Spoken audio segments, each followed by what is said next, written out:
Então, o professor, boa tarde, né? Bom dia ou boa noite. Esse aqui é um vídeo gravando a resolução das listas, atividade. E para começar, eu escolhi a primeira lista, a quinta lista no caso, né? A primeira questão. Eu não vou ler as questões para tentar economizar um pouco do tempo. Então, para começar, a questão ela nos dá a velocidade, que é 3,6 cp, a densidade relativa de 1,02, o volume de 620 ml e o diâmetro do tubo, que é de 3 mm. Além disso, ela dá também o número de Reynolds, que é 2100. Então, como a gente tem Reynolds, a gente tem a densidade, a gente tem o diâmetro do tubo, a gente tem a viscosidade, a gente consegue calcular a velocidade isolando através da equação de Reynolds. Então fica 2100 vezes 3,6 vezes 10 menos 3. Esses 3,6 vezes 10 menos 3 em Pascal. Na verdade eu olhei na internet e vi que 1 cp é igual a 1 megapascal ao segundo. Então fica desse jeito aqui. 3,6 vezes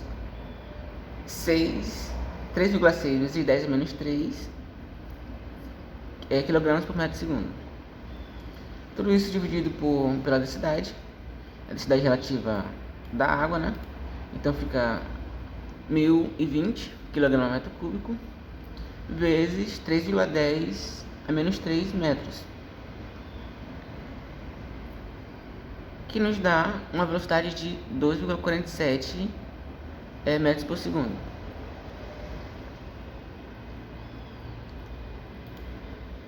E continuando aqui a questão, né? Que ele não pede a velocidade, ele quer o tempo que demora para encher esse volume. A gente vai agora calcular o volume através do Vzinho. Aqui. Então o Vzinho vai ser a área vezes a altura. Como é uma jarra, né? A gente pode considerar ela como sendo um cilindro. Então fica πd ao quadrado sobre 4. Isolando a altura, porque a gente já sabe, né, qual o volume, a gente pode isolar a altura. Então, a altura vai ser igual a volume vezes 4 sobre π d ao quadrado. D é o diâmetro. O diâmetro é a unidade de 3 mm. Então, aqui eu coloquei o 6,2 vezes 10 a menos 9. Eu transformei esse ml em metros cúbicos, fazendo a conversão. Então, esse volume em metros cúbicos vezes 4 dividido por π, 0,003 metros ao quadrado, que é o diâmetro. E a gente vai ter uma altura de 87,71 metros, que também não é o que a questão pede. Então aqui finalmente a gente sabe que o volume é o deslocamento sobre o tempo. A velocidade, a gente já tá, velocidade no caso, né? A velocidade a gente sabe que a gente acabou de calcular, que é 2,47 metros por segundo. E o deslocamento a gente sabe que a gente também acabou de calcular, que é 87,71. Tudo isso é 87,71. A gente tem o volume, a velocidade, o deslocamento. A gente só não tem o ΔT, que é o que a gente quer. Então a gente isola ele e fica 87,71 sobre 2,47 metros por segundo. Então corta metro sobre segundo. Então a gente tem o tempo que vai ser de 35,51 segundos. Isso vai ser o tempo necessário para encher esse volume nessas condições. E indo para a próxima questão, né? Ele pede para a gente explicar a terceira questão. Ele pede para a gente explicar a diferença básica entre Lagrange e Euler.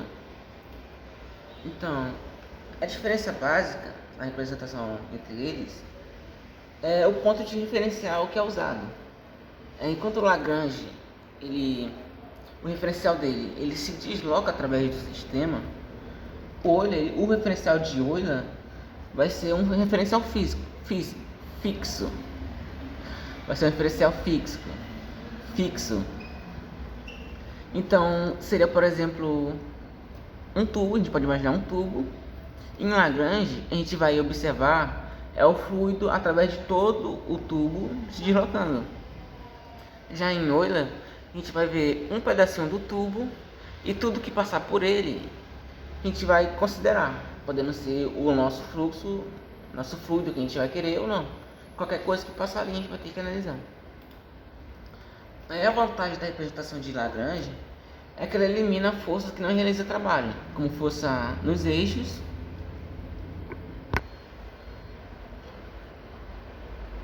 ela vai eliminar as forças que não realizam trabalho na reação dos eixos, né? Além disso, ela vai permitir também encontrar a equação do movimento, usando apenas uma função lagrangiana, que vai depender da coordenada generalizada e da derivada. A desvantagem em Lagrange é que ela requer o cálculo das derivadas parciais da lagrangiana em relação à coordenada generalizada e suas derivadas, que pode ser bem complicado, né, para sistema complexo. Em Euler a gente tem a vantagem que a gente pode generalizar equações. A gente generaliza e vai aplicando para cada caso. Então acaba sendo mais simples, que é o que a gente quer nesse meio aqui, né? Seguindo aqui para a próxima lista, né? A lista 6. Primeiro a gente vai resolver a questão 2, que ele pede para a gente diferenciar a propriedade intensiva de uma extensiva e dar exemplo de cada uma. Então, a propriedade intensiva é aquela que não depende da quantidade da massa ou do tamanho do sistema, ou seja, uma característica intrínseca do material. Um exemplo dela é a temperatura. Imagina que a gente tem uma panela com água fervendo dentro dela.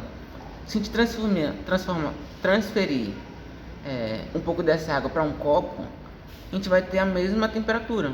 A gente colocar um termômetro, a gente vai ter a mesma temperatura na panela e no copo. Se a gente parar de aquecer a panela também, né?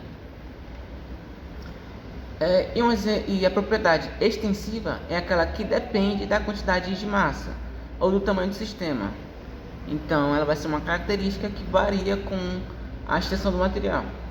E um exemplo disso é a energia liberada em combustões. A energia liberada em combustões não é a temperatura. A energia liberada em combustões, a gente pode ver aqui que um palito de fósforo ele não vai liberar a mesma quantidade de energia que vários galhos. Vários galhos queimando, né? Porque a quantidade de galhos ali, conforme a gente aumenta, mais energia ele vai ser liberada. Enquanto num palito de fósforo, por ter pouca massa, né, vai ter uma baixa quantidade de energia liberada. Vai liberar uma baixa quantidade de energia. Seguindo para a próxima questão, né, da sexta lista, ele pede para a gente calcular a velocidade média nessa seção 3. Então, para começar antes, a gente tem que V1, a gente tem o diâmetro do tubo. Em V2 ele dá que o diâmetro é o mesmo do V1, mas a velocidade é diferente. E em V3 ele não dá V3, mas ele dá o diâmetro desse novo tubo, essa nova seção. Então, fazendo aqui um balanço de massa, sabe que ρV1 A1 é igual a ρV2 A2 mais ρV3 A3. Como a gente tem ρ em cada lado, a gente pode anular ele. Então fica V1 A1 igual a V2 A2 mais V3 A3. Como a gente já sabe V1 e A1 e também a gente sabe V2 A2, a gente vai isolar V3 A3, que apesar de não dar número, mas ele dá aqui a informação. Então V3 A3 é igual a V1 A1 menos V2 A2. A área aqui a gente vai poder calcular porque ele deu o diâmetro, então a gente vai isolar a V3. Então fica V1 A1 menos V2 A2 sobre A3.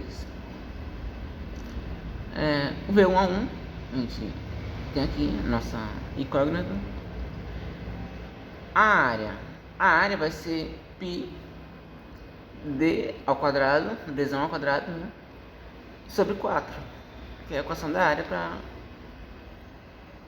para circulares.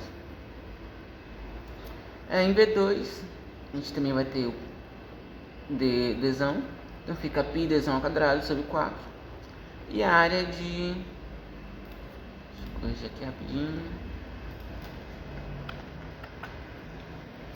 e a área de D3 vai ser π dzinho ao quadrado sobre 4, porque aqui ele deu que o diâmetro desse tubo é diferente desse diâmetro e desse diâmetro aqui, de V1 e V2.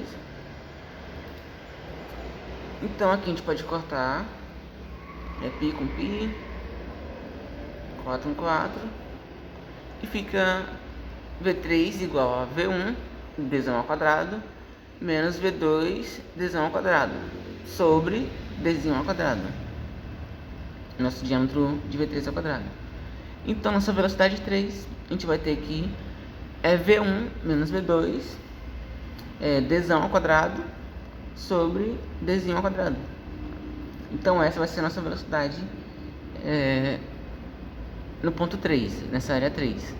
E como ele não deu nenhum número, nenhum dado, né, só deu essas incógnitas, essa vai ser a nossa equação para encontrar essa velocidade no ponto 3, se ele desse mais algum dado, né?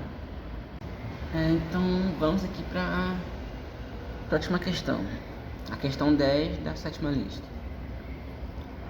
Aqui a questão nos dá que a vazão é de 0,02 metros cúbicos por metro cúbico por segundo. Ela dá as pressões de 80 kPa e 330 kPa na entrada e para a saída. O diâmetro do duto de 10 centímetros e o duto de saída de 5 centímetros.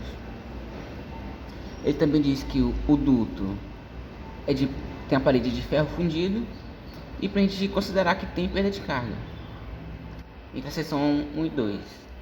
Ele também nos dá a massa específica da água e a viscosidade igual a 0,001 Pascal por segundo, vezes segundo.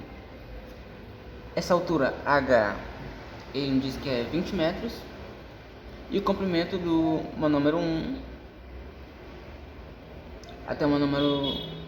até a bomba é de 2 metros. Determine a potência fornecida pela bomba ao escoamento,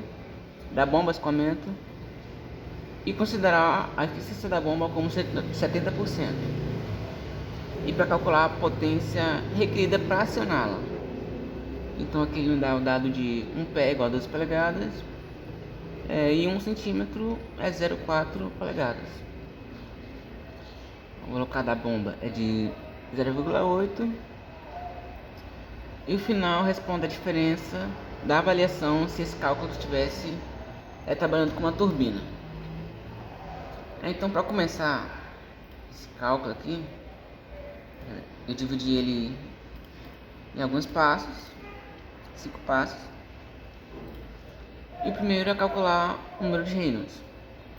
Já que ele não deu, a gente sabe que Reynolds é ρ VD sobre μ, a gente consegue calcular a velocidade pela vazão.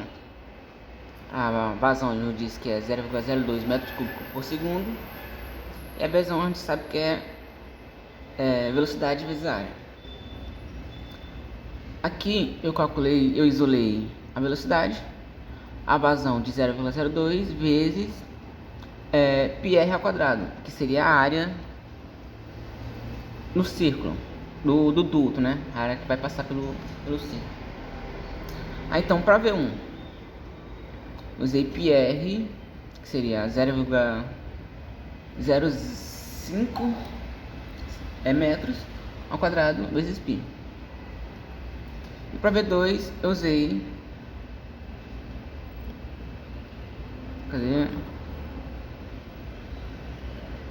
os 5 centímetros, que seria 0,001 25.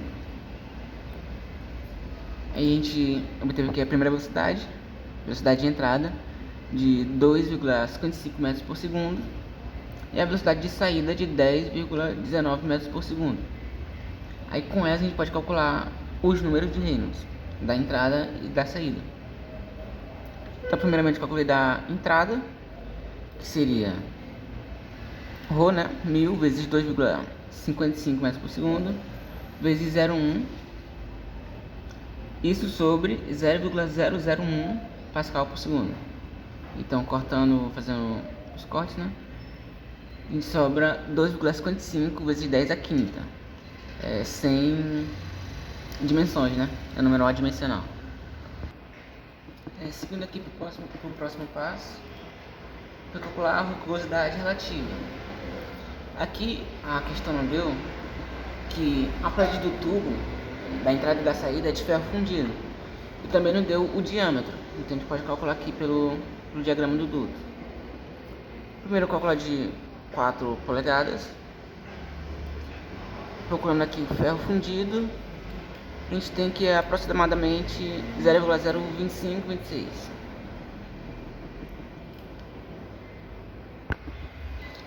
Aqui o fator de atrito a gente acha pelo gráfico do diagrama de Moody, né?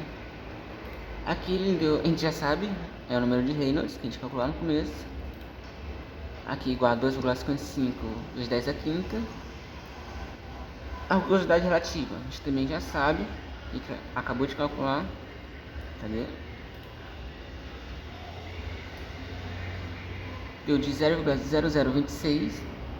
A gente vai conseguir achar o fator de atrito, esse Fzinho aqui. Então aqui, cadê? 2, aproximadamente aqui, vai estar aproximadamente de 0,024. Foi onde eu achei, né? Então a gente já consegue achar a perda distribuída, que é o fator de atrito vezes comprimento sobre o duto, o diâmetro do duto, né, vezes a velocidade ao quadrado sobre 2 vezes a gravidade. Então fazendo as conversões e tal, a gente vai ter 0,159 metros. Aí calculando a perda localizada, a gente vai ter K V ao quadrado sobre 2G. O K ele não deu aqui na equação, que é de 0,8. Só substituindo aqui, 2,55 ao quadrado vai dar igual a 0,27 metros. E calculando o novo número de Reynolds agora, a gente vai ter 1000 kg por metro cúbico, 10,19 metros segundo, 0,05 metros sobre 0,001 pascal ao segundo. Esse aqui agora é para a segunda velocidade. Dá pra ver? É a segunda velocidade. Então a gente já achou a perda localizada e a perda distribuída na entrada da bomba. A gente vai calcular agora para a saída. Então cadê? Aqui a gente já achou o número de Reynolds, que é 5,1 vezes 10 à quinta. A gente vai achar agora o fator de atrito. Então o fator de atrito, cadê? Deixa eu ver o número de novo. 5,1 a 10 à quinta, aproximadamente aqui.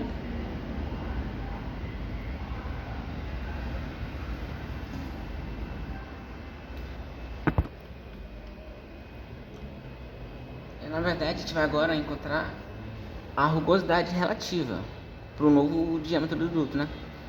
Que vai dar aproximadamente 2 polegadas. Encontrando aqui para o ferro fundido, dá aproximadamente 0,049. 0,0049. Então agora sim, encontrar o número de Reynolds, 5,1 para 0,0049, aproximadamente aqui. A gente vai ter um fator aproximadamente igual a 3. vai estar mais aqui para cima, aproximadamente igual a 3. Aqui é o nosso fator de atrito. Agora calculando a perda distribuída, né, para saída,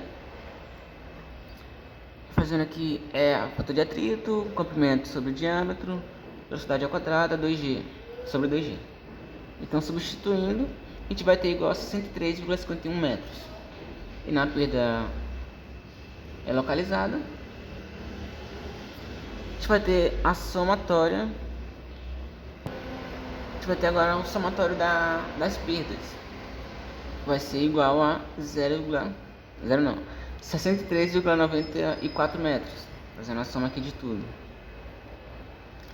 Então, a gente vai ter aqui a força da bomba. Vai ser igual a Y2. Vai ser entrada, saída menos entrada, né? Então, Y2, V2 ao quadrado, mais V2 ao quadrado, sobre 2G, mais pressão em 2 sobre ρ G. Aí menos Y1, V2 sobre 2G, V1 ao quadrado sobre G, sobre 2G, mais P1 sobre ρ AG. Aí isso mais HP. Então a nossa perda aqui total vai ser o somatório de todas as forças, que vai dar igual a 114,34 metros. E isso vai ser, cadê a equação aqui?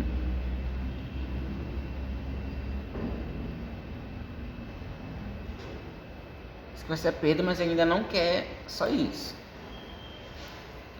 Então, calculando aqui a potência da bomba, que é a potência sobre o tempo, que é igual a ρg, vazão, sobre HB. Então, substituindo tudo aqui, a gente já obteve todos esses dados. Ρ, gravidade, a vazão, que ele deu lá no começo da equação, e HB, que é o somatório de todas as perdas. Então, a gente vai ter aqui 22,4 kW.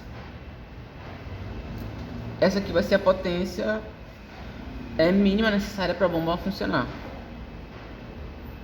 Que é, cadê? A potência fornecida da bomba ao escoamento. Então, calculando agora, ela nos deu a eficiência da bomba, né? Que é de 0,7. E a eficiência da bomba é a eficiência usada sobre a consumida. Então, isolando a consumida, a gente vai ter 32,1 kW, que é a potência, digamos que mínima para ela funcionar nesse sistema aqui. Tá vendo? Esse sistema.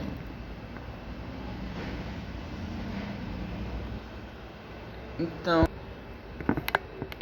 e aqui nessa questão ela também pede qual seria a diferença da avaliação se a gente estivesse trabalhando com a turbina. Então aqui a gente teria sim uma mudança, uma modificação. A gente irá considerar primeiro a entrada menos a saída. E, além disso, a gente ia remover também a perda de carga. Isso vai se dar porque a bomba, né, ela transfere energia da vizinhança para o escoamento, e desse jeito ela vai aumentando a energia mecânica ao longo do escoamento.